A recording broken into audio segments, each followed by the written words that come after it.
अस्सलामुअलैकुम। Horror stories के एक न्यू एपिसोड के साथ मैं हूं Mazhar Malik. Thank you so much and love you so much आप सबके प्यार भरे फीडबैक का। आज की कहानी जो मैं आपको सुनाने जा रहा हूं ये मुझे भेजी है जसदीप सिंह ने। जसदीप सिंह एक ट्रक ड्राइवर हैं, वो जो बड़ा ट्राला होता है।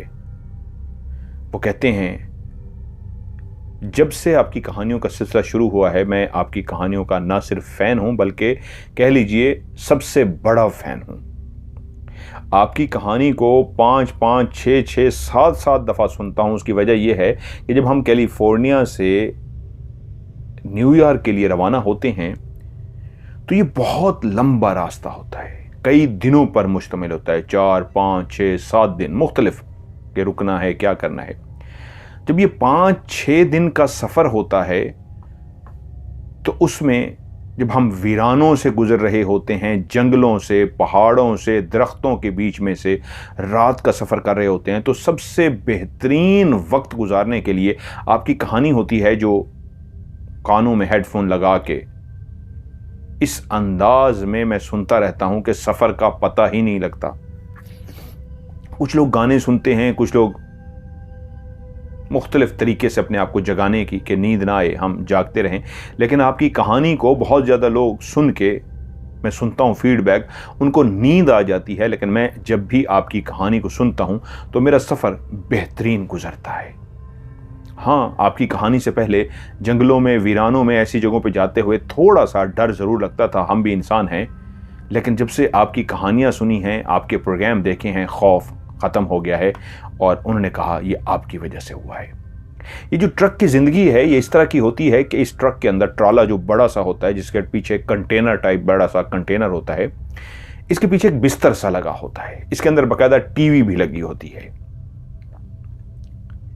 जब एक ड्राइवर गाड़ी चला रहा होता है तो दूसरा ड्राइवर पीछे बिस्तर पर सो भी सकता है और जितनी देर वो रेस्ट करना चाहे, कोई प्रोग्राम देखना चाहे, तो वो उस LCD जो हमने लगाई होती है उस पर प्रोग्राम भी देखता है और वो सो भी सकता है।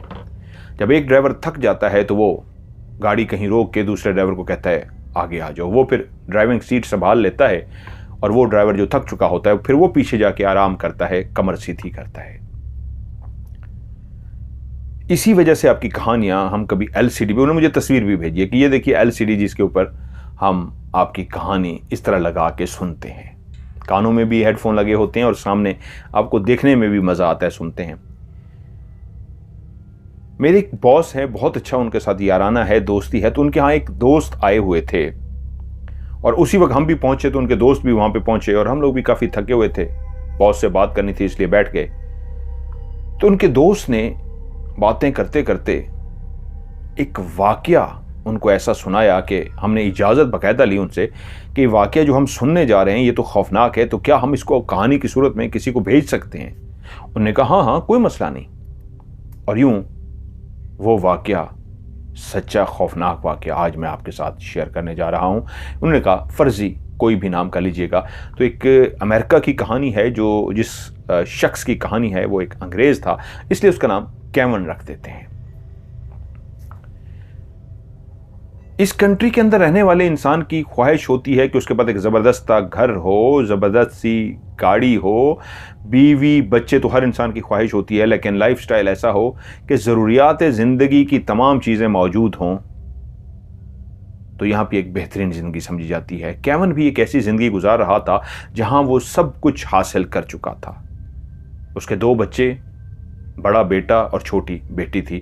अब वो एक ऐसे मकान की तलाश में था जो इंसानी शोरो गुल से, इंसान जहाँ जहाँ मौजूद होते हैं, घर से घर जुड़े होते हैं, वहाँ यकीनन सी बात है आपको गाड़ियाँ, इंसानों की आवाज़ें, रोशनियाँ, एक ज़िंदगी का एहसास होता है। लेकिन अगर आप किसी ऐसे मकान में चले जाएं जो जंगल में बना होता है तो उस मकान में आपको नेचर का एहसास होता है, कुदरत का एहसास होता है। आपके इर्द गिर्द दरख्त ही दरख्त होते हैं, आपके इर्द गिर्द हरियाली ही हरियाली होती है, एक दूर तक फैला हुआ जंगल होता है और उस जंगल में रहने वाले जानवर। मैं भी अभी जब न्यूयॉर्क गया हुआ था, एक ऐसे ही फार्म हाउस पे साजिद भाई का जो फार्म हाउस था, साजिद भाई और भाभी के साथ मैं और मेरी वाइफ हमने वहीं पे क़याम किया था। एक दिन के लिए हम स्पेशल गए थे राज प्रोग्राम की रिकॉर्डिंग के लिए।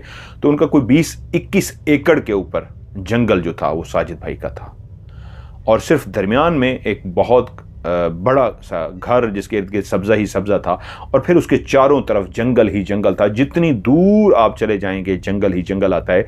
शाम के टाइम, रात को और सुबह सुबह कई दफ़ा मैंने वहाँ पे हिरन उनके लॉन में घूमते हुए देखे। और मैंने एक दिन के अंदर, तकरीबन हम एक दिन ही वहाँ पे रहे थे और अगले दिन वापस आना था, मेरी फ़्लाइट थी कैलिफोर्निया की। एक दिन के अंदर मैंने तकरीबन कोई कह सकते हैं आप 15, 20, 25, 30, मतलब गिनती तो नहीं की। यहाँ पे उन्होंने कहा ये देखें 10-12 ये खड़े हैं, वो देखें 5-7 वो हैं। लॉन के अंदर जो उनके मौजूद थे कुछ 7-8 वो थे। मैंने वीडियो भी बनाई हुई है सबकी, वो मैं आपको आगे दिखाऊंगा। कह सकते हैं कोई 20-25 के करीब हिरन मैंने देखे। उसकी वजह यह है वहाँ पे इतना ज़्यादा हिरन पाए जाते हैं जिनका शिकार नहीं किया जा सकता। साल में सिर्फ एक दिन ऐसा, एक दिन नहीं 10 दिन मेरे ख्याल में वो बता रहे थे, शायद मैं अगर गलती पे नहीं हूँ तो उस 10 दिनों में सिर्फ वो भी आप मेल का शिकार कर सकते हैं, फीमेल का शिकार नहीं कर सकते। इस तरह के रूल्स बने हुए हैं। आपके पास लाइसेंस होना चाहिए और सारा प्रोटोकॉल, तब आप कर सकते हैं। अब वो भी एक ऐसे घर की तलाश में थे केवन कि उन्होंने, इसको फार्म हाउस भी बोलते हैं, जंगल के बीच में उनको एक ऐसा बहुत शानदार बना हुआ घर मिल गया जो था तो बहुत पुराना लेकिन काफी बड़ा था। जब उस घर को देखने के लिए गया तो उसने घर को बाहर से ही देखते कहा, ऐसी पुरफजा मकाम, ऐसी नेचर के करीब जहां पे रात हो, दिन हो, शाम हो, आप इंसानों से दूर एक खामोशी में कुदरत के नज़ारों को देखते हुए कुदरत के बिल्कुल करीब अपने आप को महसूस करते हैं। उसने कहा मुझे घर बिल्कुल पसंद है। उन्होंने कहा अंदर से तो देख लीजिए। अंदर जाके भी उसने देखा तो अंदर से भी घर बहुत बड़ा और शानदार था। घर फाइनल कर लिया गया। जब ये घर ले लिया गया तो तब केवन जब अपने घर को सेट कर रहा था तो तब उसने देखा घर के अंदर आप जैसे ही दाखिल होते हैं तो वहां सामने एक ड्राइंग रूम सा बना हुआ है, बेडरूम से बने हुए हैं। तो इसी तरह गुजरते गुजरते जब बिल्कुल आप एंड पे जाते हैं तो एक रूम का दरवाजा था। उस रूम के दरवाजे से पहले एक लकड़ी उसको इस तरह से महसूस हुई जैसे हिल रही है। उसको थोड़ा सा शक सा हुआ और उसने उस लकड़ी को हिलाने की कोशिश की तो उसके नीचे उसको गैप सा नजर आया। लकड़ी के ही ये बने हुए घर होते हैं, तो उस लकड़ी को उसने उठाया तो वो लकड़ी ऊपर उठना शुरू हो गई। उसके जहन में ये था कि ये लकड़ी शायद अपनी जगह से हिल गई है, कील लगाने की जरूरत है, फिक्स करने की जरूरत है। लेकिन लकड़ी जब उठाई गई तो पता लगा नीचे सीढ़ियां जा रही हैं, नीचे घुप अंधेरा है। और जब उसने वो पूरा उठा दिया तो नीचे एक रास्ता जा रहा था। उसने टार्च उठाई और टार्च उठा के जब वो नीचे उतरा तो सीढ़ियां उतरते उतरते जब नीचे बिल्कुल पहुंच गया तो ये एक तय खाना था। जो भी उस घर के अंदर पहले रहते थे उनका काट कबाड़, उसका सामान। यहाँ पे काट कबाड़ वो नहीं होता जो हम इंडिया पाकिस्तान में होता है। यहाँ पे बड़ी कीमती चीज़ें पड़ी होती हैं, लेकिन उन लोगों के लिए कोई वक़्त नहीं होती उन चीज़ों की, इसलिए उसको काट कबाड़ कहते हैं। तो नीचे काफ़ी चीज़ें पड़ी हुई थी, लेकिन काफ़ी बहुत बड़ा एक तय खाना था। उसको इसकी ज़रूरत नहीं थी, उसके लिए ऊपर वाला पोर्शन ही इतना बड़ा था। 2 बच्चे, एक बीवी थी और कभी कभी उन्होंने आना था। उन्होंने कहा नहीं, मुझे इसकी जरूरत नहीं है। उसने उसको बंद कर दिया और उसके बाद वो अपनी बीवी बच्चों को जब लेके आया घुमाने के लिए और इस घर के सामने लाके गाड़ी पार्क की तो बीवी ने पूछा ये हम कहाँ आ गए हैं। उसने कहा अंदर आए। वो उनको सरप्राइज देना चाहता था और जब बीवी ने देखा इतनी शानदार जगह, मैं तो कब की ख्वाहिश कर रही थी काश यहाँ पे हमारा घर होता। आप यहाँ पे घर क्यों नहीं लेते, कितना खूबसूरत घर है ये, पुराना बना हुआ और नेचर के कितना करीब। तो उसी वक्त गाड़ी से उतरते हुए शौहर ने जेब से चाबी निकाली और चाबी उसके सामने लहराते हुए बीवी को पेश कर दी और कहा ये लो, ये तुम्हारा ही घर है। बीवी को इस जुमले पे यकीन ना आया। उसने कहा मुझे पता है आप मजाक कर रहे हैं, हम यहाँ पे छुट्टियां गुजारने आए। उसने कहा नहीं, ये हमारा ही घर है, मैं इसको खरीद चुका हूँ। बीवी इंतहा कि खुश हो गई, अपने शौहर से लिपट गई कि एक बहुत बड़ा सरप्राइज था उसके लिए। और यूं वो अंदर दाखिल हुए।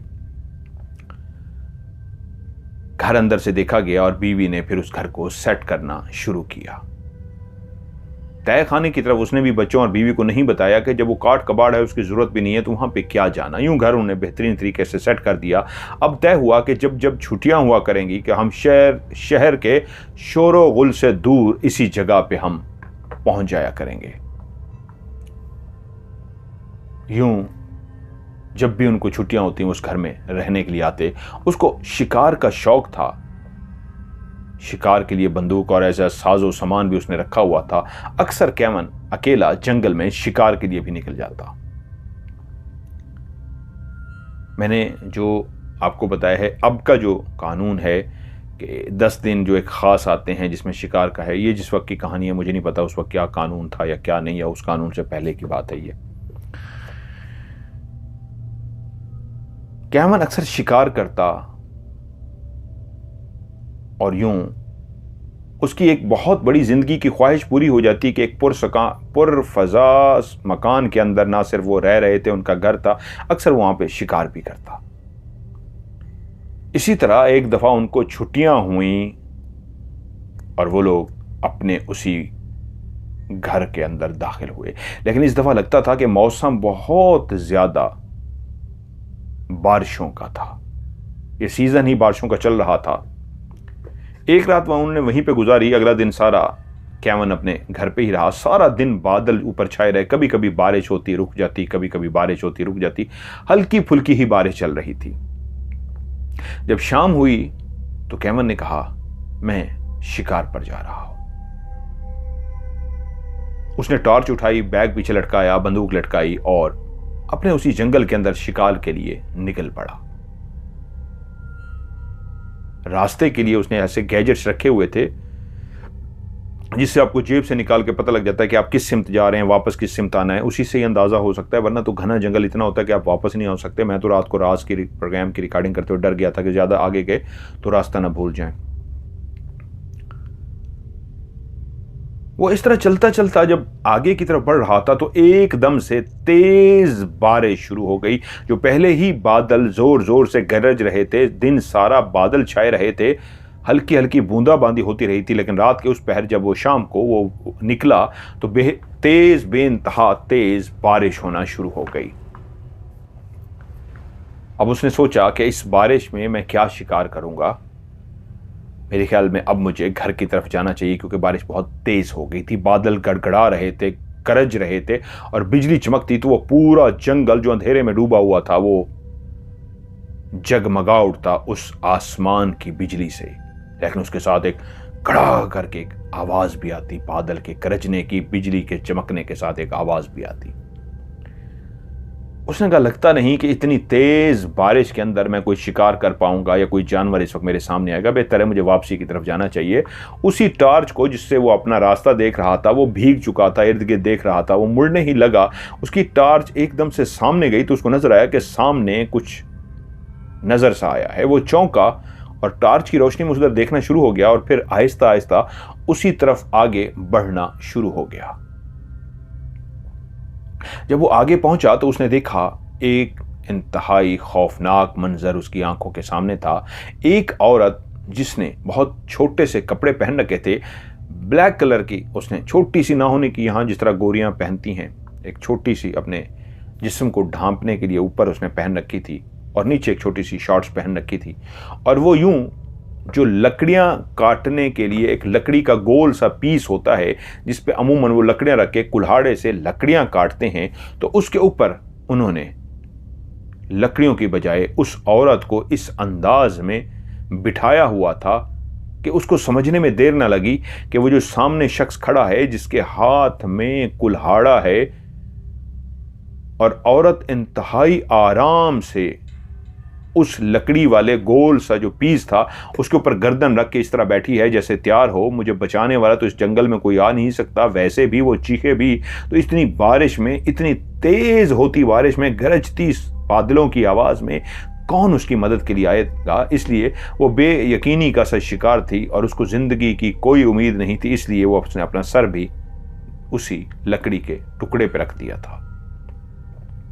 उसका जिस्म कांप रहा था, शायद सर्दी की वजह से क्योंकि उसके वजूद पे बहुत कम ही कपड़े थे। और उसी लम्हे वो शख्स जो उसी को देख रहा था, उसी ने अपने हाथ में, जो एक हाथ में कुल्हाड़ा पकड़ा हुआ था, उसको कस के दोनों हाथों से कुल्हाड़ा पकड़ लिया इस अंदाज में जैसे अब वो उस लकड़ी के पीस को काटने लगा हो, जो इस वक्त लकड़ी का पीस नहीं, इंसान की गर्दन थी जो उस लकड़ी के पीस के ऊपर रखी हुई थी। वो गर्दन को काटने जा रहा था। तभी इस मंजर को देखते हुए केविन जोर से बोला, इंग्लिश में उससे बोला कि रुक जाओ, ये क्या करने जा रहे हो तुम। लेकिन शायद बारिश का शोर इतना ज्यादा था, फासला इतना ज्यादा था कि उस शख्स ने आवाज नहीं सुनी, या क्या हुआ कि उसने कुल्हाड़े को जो दोनों हाथों से पकड़ा था उसने उठा के अपने सर के पीछे इस अंदाज में लेके गया जैसे इंसान वार करने के लिए, गर्दन काटने के लिए कुल्हाड़े को पीछे लेके जाता है। इस अंदाज में वो कुल्हाड़ा लेके गया। तभी केविन जोर से चिल्लाया, तुम्हें कह रहा हूं रुक जाओ, अगर तुमने हरकत की और इसको मारने की कोशिश की तो मैं गोली चला दूंगा। जैसे ही केविन ने यह कहा तो उस शख्स का पता नहीं अभी भी आवाज नहीं जा रही थी या जान के वो इसको इग्नोर करना चाह रहा था। उसको कुछ समझ नहीं आई। तेजी से केविन आगे की तरफ बढ़ा। वो शख्स उसी तरह हाथ, वो कुल्हाड़ा पकड़ के पीछे उसका हाथ रुका हुआ था जैसे कुछ सोच रहा हो। औरत के अंदर कोई भी हरकत नहीं थी कि वो अब करीब पहुंच गया और उसने उस शख्स को फिर से आवाज देके कहा, तुमसे कह रहा हूं खबरदार ये हरकत मत करना, मैं गोली चला दूंगा। और उसी लम्हे उसने गोली चला दी। लेकिन उसका मकसद उसको मारना नहीं था, डराना मकसद था। उसने निशाना लेके इस तरह के उस शख्स के पीछे गोली चलाई ताकि वो डर जाए। और जैसे ही गोली की आवाज चली और एक शोला सा निकला तो वो शख्स जैसे ही अपने हाथ में पकड़ के खड़ा था, जैसे रोबोट सा बन गया था, जैसे किसी सोच में मुब्तला था। एकदम से उसका झटका निकला और उसने देखा एक शख्स सामने बंदूक लेके खड़ा है। वो कुल्हाड़े वाला केविन की तरफ मुतवज्जो हुआ। तब केविन ने फौरन उसको कहा, ये कुल्हाड़ा फेंक दो, मैं कह रहा हूं फौरन ये कुल्हाड़ा फेंक दो, नहीं तो अगली गोली सीधा तुम्हारा सीना चीरती हुई बाहर निकल जाएगी। मैंने पहली गोली तुम्हें जान के नहीं मारी, दूसरी मैं तुम्हें मार दूंगा, फेंक दो इसको। तभी उस शख्स ने दूर से कहा, तुम बहुत गलत करने जा रहे हो, तुम नहीं जानते तुम क्या करने जा रहे हो, ऐसा मत करो। मैं तुम्हें इस वक्त तफसील से नहीं बता सकता, लेकिन इतना कह सकता हूं ऐसा मत करो और मुझे मेरा काम करने दो, वरना बहुत गलत हो जाएगा। केविन ने कहा, अपनी बकवास बंद करो और जो कहा है करो, नहीं तो अभी मैं दोबारा गोली चलाने लगा हूं। और उसने फिर इस तरह सीधा किया कि उसको डराने के लिए, लेकिन उस बंदे ने शायद वार करने का इरादा कर लिया था और वो वार करने ही लगा था कि केविन ने फिर से एक इस अंदाज में निशाना लेके गोली चलाई। वो एक अच्छा निशानाबाज था। गोली चलाई कि वो गोली उसके कुल्हाड़े को जाके लगी और कुल्हाड़ा उसके हाथ से दूर जा गिरा। इतना जबरदस्त निशाना था कि उसको झटका भी लगा और कुल्हाड़ा जब उसके हाथ से दूर गिरा तो वो शख्स उसी वक्त इस अंदाज में दौड़ पड़ा जैसे शदीद खौफजदा हो गया हो। और वो जिस सिमत उसका मुंह आया वो उसी तरफ दौड़ता दौड़ता दौड़ता आंखों से गायब हो गया। केविन फौरन भागता वो उस औरत के पास पहुंचा। वो औरत अभी तक उसी अंदाज में बैठी हुई थी। वो चलता हुआ उसके पास गया और उसने फौरन जाकर उसके कंधों पे हाथ रखा और फौरी तौर पे उसको उठाने की कोशिश की। औरत का वजूद अभी भी खौफ से कांप रहा था। अभी भी उसका खौफ से वजूद इसलिए भी शायद हो सकता है कांप रहा हो कि बाहर बहुत तेज बारिश की वजह से सर्दी हो गई थी और उसका पूरा जिस्म बारिश में भीगा हुआ था। उसके बाल बारिश में भीगे हुए थे और उसके वजूद पे कोई इतने ज्यादा कपड़े भी नहीं थे, सिर्फ उसने वजूद को ढांपा हुआ था। जबकि केविन जो सामने खड़ा था वो बकायदा उस बारिश की वजह से गर्म कपड़े पहन के आया हुआ था। और उसने उसके बाजू पे हाथ रखा और उस लरजते हुए कांपते हुए वजूद के साथ उसको सहारा दिया, उसको उठाकर खड़ा कर दिया। वो उठकर खड़ी हो गई लेकिन अभी तक कांप रही थी। तभी केविन की निगाह उसके चेहरे पे पड़ी और वो हैरान रह गया। वो इंतहाई हसीनो जमील लड़की थी, कोई 24-25 साल की लड़की। और जिस अंदाज में खुद से बैठी हुई थी, शायद वो जिंदगी से मायूस होकर बैठी हुई थी, लेकिन उठ के जब सामने खड़ी हुई तो केविन ना सिर्फ उसके चेहरे बल्कि उसके वजूद को देखता ही रह गया। इतना हसीनो जमील और उतना ही हसीनो जमील उसका वजूद था, और वो खुश था कि उसने उस लड़की की जान बचा ली थी। तभी केविन उस लड़की से मुतवज्जो हुआ, डरो मत, मैं इधर ही हूं, तुम्हें कोई कुछ नहीं कह सकता, संभालो अपने आप को। तुम्हारा नाम क्या है?